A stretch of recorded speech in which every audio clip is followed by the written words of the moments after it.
प्रकार का रूप ध्यान हमको करना है, मिलन का और वियोग का। और आंसू बहाने में संकोच नहीं करना, ये नहीं सोचना है कि ये आंसू तो ये निर्बल लोग बहाते हैं, ऐसे लोग बहाते हैं, वैसे लोग बहाते हैं।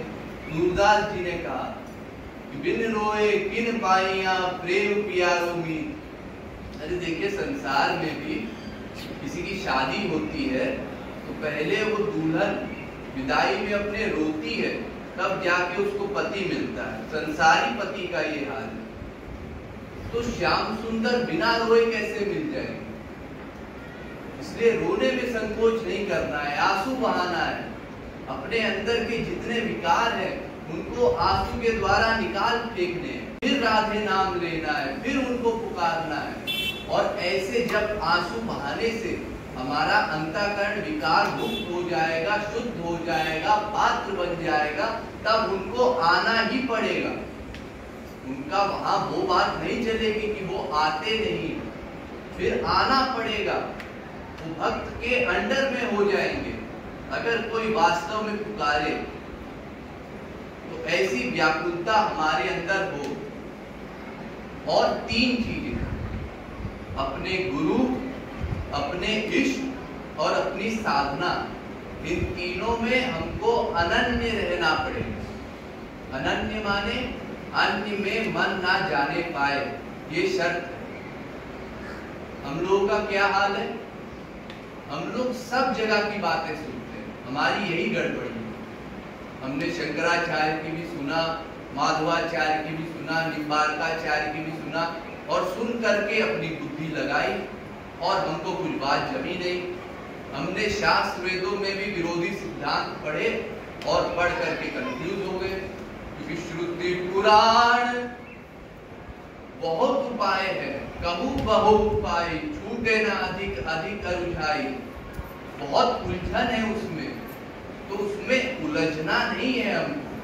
हमको केवल अपने इष्ट देव और उन्हीं के अनुकूल हमको गुरु ढूंढना है, जो हमको उन्हीं इष्ट देव की उपासना बताए और उनकी बताई गई हमको साधना करनी है।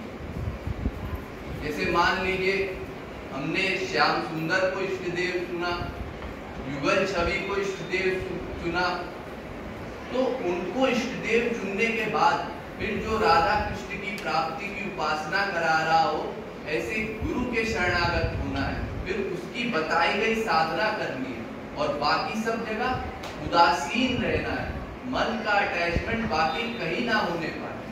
अगर कहीं और हमने मन का अटैचमेंट किया तो फिर हमको उस उपासना का फल नहीं मिल पाएगा। क्योंकि भगवान की शर्त है, चिंतयन्तो मां ये जना पर्युपास्ते तेषां नित्याभियुक्तानां योगक्षेमं वहाम्यहम्। जो नित्य अभियुक्त रहता है, अनन्य रहता है, मैं केवल उसी की गारंटी लेता हूँ, वही मेरा भक्त है। हम ये ना सोचे कि हम शरीर से थोड़ी देर को सत्संग में बैठ जाएंगे तो हमारा काम हो जाएगा। ये उपासना, उपासना माने क्या होता है? उसके पास जाना। पास शरीर नहीं जाता, पास मन जाता है। लेकिन इसका ये मतलब नहीं है कि आप सब घर में बैठ जाइए और कहिए हमारा मन तो कीर्तन में, क्योंकि हमारी अभी बहुत नीचे की स्टेज है। इसलिए मन के अटैचमेंट के साथ हमको इंद्रियों से भी काम करना पड़ेगा। लेकिन मेन पॉइंट मन, इसको कभी मत भूलिए। और अपने इष्ट देव, अपने गुरु और अपनी साधना, इनमें अनन्य रहना है। और किसी की ना सुनना है, ना पढ़ना है, ना कुछ बोलना है। अच्छा ठीक है, ये बात तो समझ गए। कई लोग अनन्य भी हो जाते हैं, एक ही जगह जाएंगे, एक ही गुरु की बात सुनेंगे, श्याम सुंदर में ही अपना प्रेम रखेंगे, ये सब बातें ठीक है। लेकिन एक बहुत बड़ी गलती वो लोग करते हैं।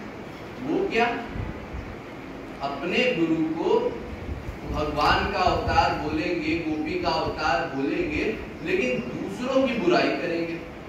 ये कुसंग, इससे बड़ा सावधान रहना है।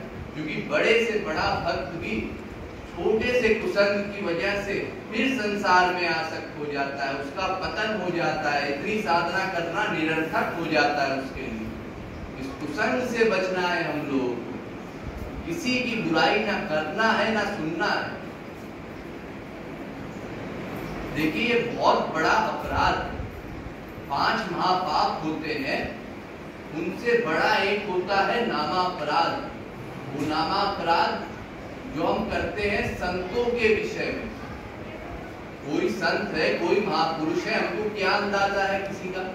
कोई महापुरुषों के ऐसे कोई ना शरीर में फर्क होता है, ना कार्यों में हमसे कुछ फर्क होता है, उल्टा और नीचे गिर जाते हैं कई लोग। तो हम नहीं समझ सकते कौन महापुरुष है, कौन महापुरुष नहीं है।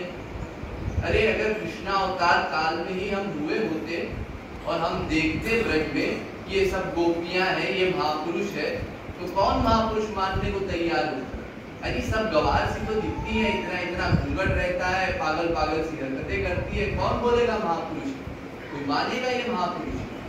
तो कौन कैसा है हम नहीं जान सकते इस बात। इसलिए सब जगह हमको उदासीन रहना है, सब में अपने इष्ट देव को देखना है, सब में श्याम सुंदर रहते हैं, ये फैक्ट है भाई। संत महात्मा की बात छोड़ दीजिए आप, यहाँ भी आप लोग आते हैं तो यहाँ भी किसी व्यक्ति में, संसारी व्यक्ति में भी दुर्भावना नहीं करनी है, किसी में कोई दोष नहीं देखने हैं।